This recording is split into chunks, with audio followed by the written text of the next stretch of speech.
Alright, Action Game Secret Season 2, we're back. Thanks for coming back. Today I'm going to talk about a song called Resonator that's primarily based around an algorithm on the Eventide H9 called Resonator. But first, I've got some new pedals here on the board, so let's go through what's new. First new thing up top here and first in line is the Boss WL50 wireless unit. Then that goes into a Boss Fender FRV1 spring reverb. Then down to the Line 6 HX, which is kind of the master controller and a multi-effects unit. This has two effects loops in it that are placeable in the chain, and so in the first one I have a Source Audio Kingmaker Fuzz with its NeuroHub brain up here. And then in the second loop I have the pre-input of the Eventide H9. Out of the HX it goes into a TC Electronic Flashback Mini, which is basically just an infinite delay loop that I turn on once in a while. And then it goes into the post input on the Eventide H9. So this pedal is wired so every preset you can choose where it goes in your chain. So sometimes I put it here in the HX, and then sometimes it's after the Flashback Mini. It's very, very handy. The next pedal is new. It's this Source Audio Nemesis up in the corner here, which I won in a contest earlier this year, and I'll do a whole other video about that. It's just a very powerful delay, very, very cool. And the last new pedal is the Boss VE500 down here in the corner, which is my vocal processor now. It's got TalkBox, vocoder, it's MIDI controllable, so it lives on the board now. And then lastly is my Source Audio Reflex, which is just a super powerful expression pedal, has 9 outputs, sends MIDI, sends regular expression, sends their proprietary thing. It controls everything on this board. So let's jump into the song.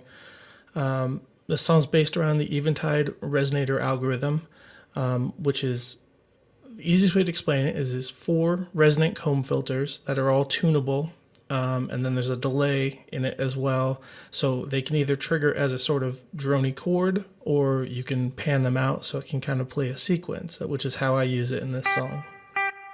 So if I just play a G here, this is what the resonator is doing. So you can hear that 4-note sequence. It's playing G, A sharp, D, A sharp. So if I were to play them out on guitar, it sounds like this. The resonator sounds like this. So it's more of an overtone. We haven't done much with drone or kind of ghostly chords through pitch shifters and stuff before. So that's something I wanted to explore. So this song is in G minor, and I have the pedal playing a fanned out G minor chord, so I can play against it, and that's always this rolling tone over everything, and I can manipulate it through what I'm actually playing on guitar. There isn't much else in the chain. There's a reverb, and then I turn on the Elephant Man, which is what Line 6 calls their Electro-Harmonics Memory Man type sound. It's got a little bit of modulation over a delay. And then what I play are basically just harmonics.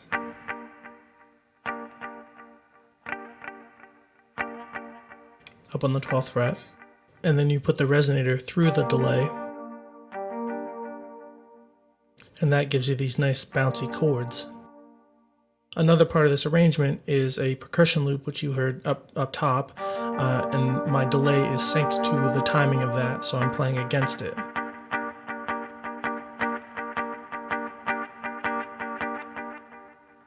And sometimes I move to the 5th fret harmonic.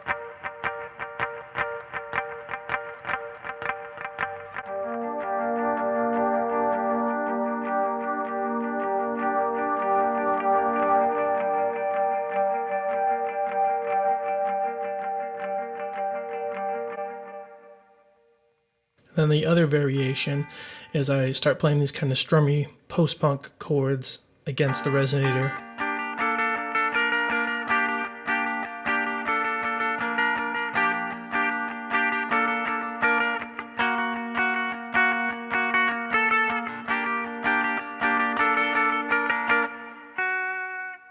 And then occasionally I go to a G flat, so it creates this nice dissonant swell to the song, creates a little bit of tension.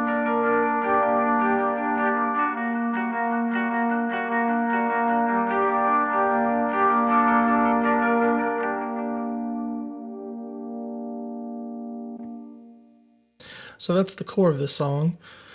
The other thing you might have saw in the intro is I have this switch here, and that triggers the loop, which I have running in Ableton. Joe, our drummer, also has access to it, and we both kind of turn it on and off in certain parts of the song. The Line 6 HX can send MIDI notes, it can send program change, control change, all kinds of stuff. So I have it triggering, it literally turns a loop on and off in Ableton.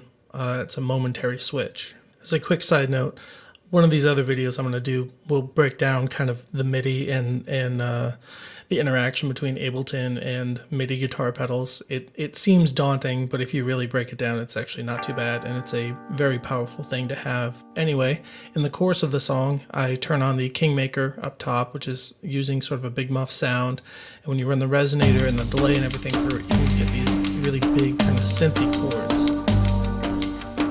So this is the sort of pre-chorus transition into the big chords.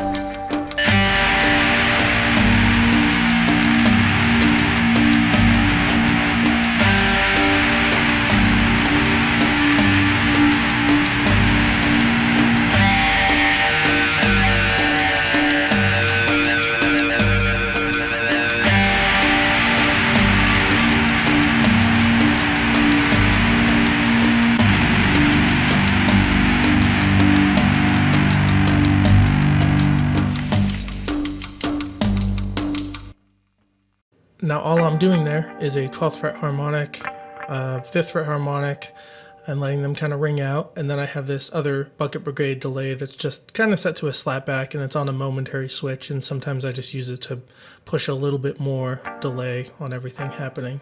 Here it is by itself.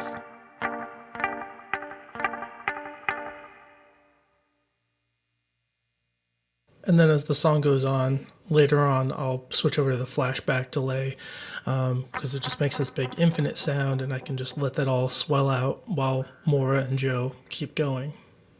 Because it's all about making big walls of noise.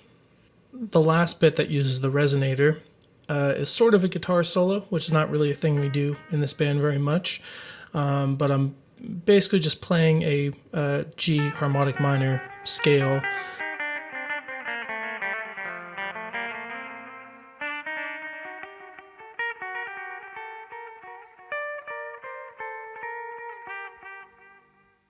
against the resonator itself, and it kind of just makes this nice wash where everything I'm playing is implied, but you're really still just hearing the little arpeggiator going through the distortion. And I put it together this way because it's under the final kind of verse of the song. So it's just creating, rather than just playing big power chords or just letting them ring out, it just creates a little bit more movement. So that sounds like this.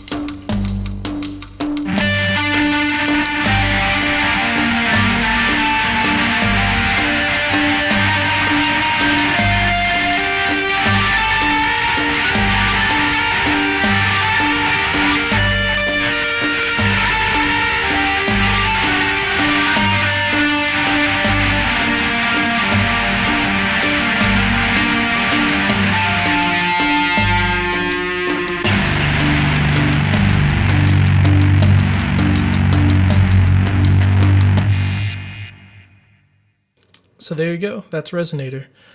Primarily the Eventide H9 Resonator algorithm, Source Audio Big Muff sound, the Line 6 Elephant Man delay, and that's pretty much the core of it. If you have any questions or requests on things, shoot me a message. Thanks for watching.